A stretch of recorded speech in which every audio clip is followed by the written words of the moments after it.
Today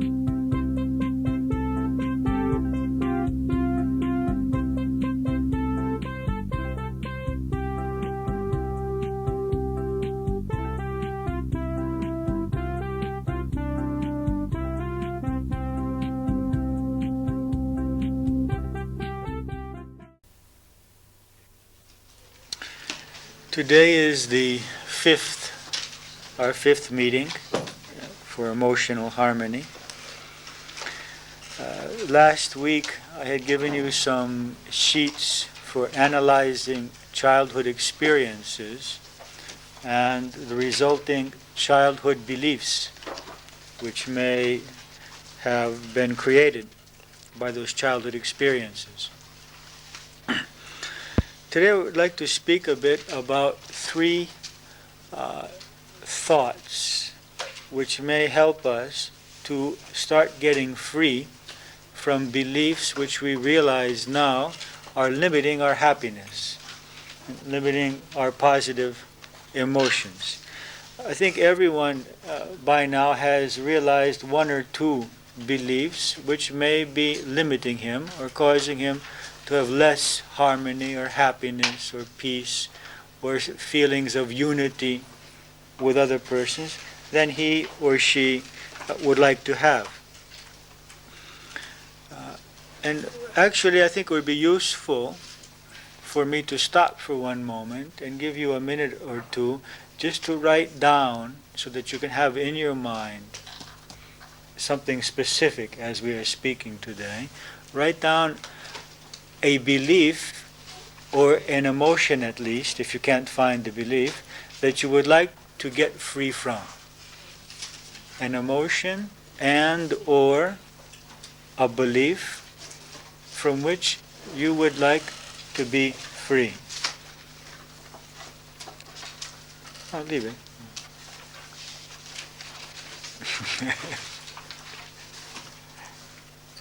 Or an addiction from which you would like to free yourselves, an attachment.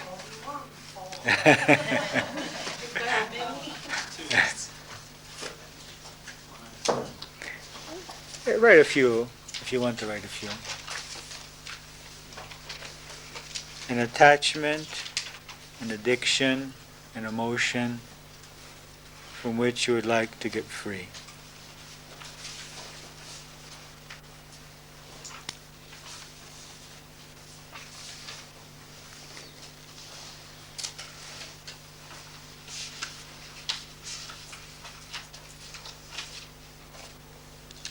Okay, I think everyone has pinpointed something. The first thought which will help us to get free is the declaration that I want to be free. I want to be free. Or I am freeing myself. That I have had enough suffering. I have been limited enough in my happiness, in my sense of peace. My relationships have been disturbed enough by this belief, by this attachment, or by this emotion. And I want to be free from this.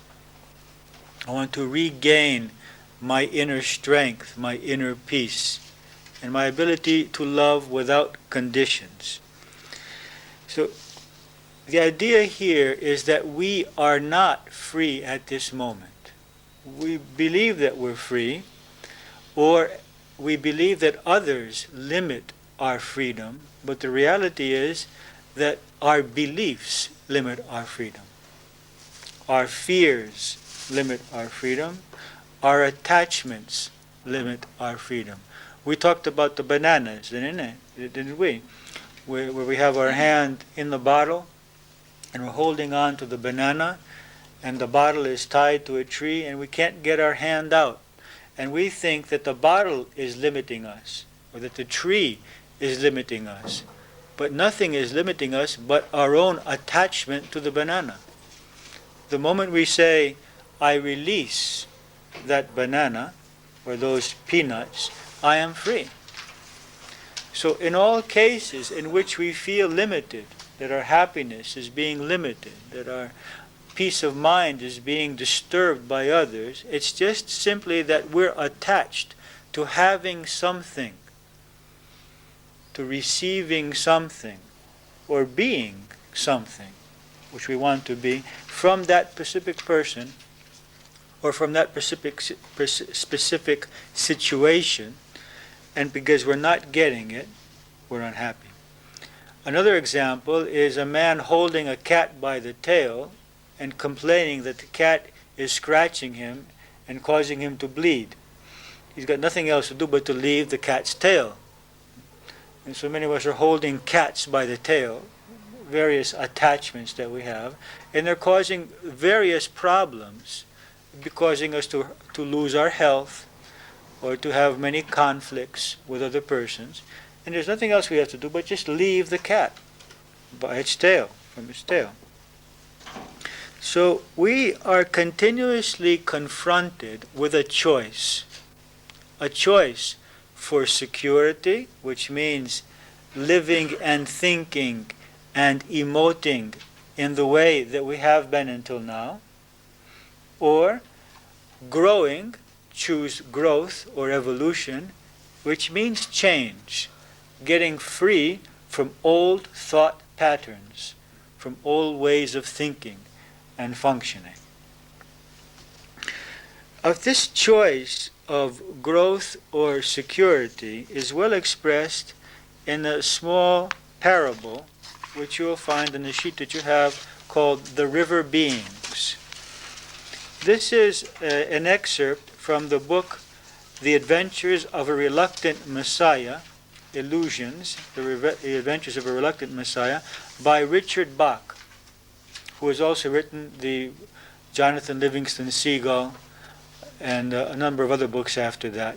The last book is called One, which I recommend all his books.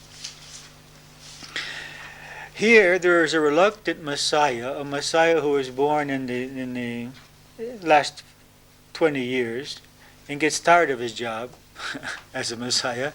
And just before he leaves, these crowds of people who are crowding around him waiting for miracles to happen, for him to change their reality and to save them, he gives them a last message.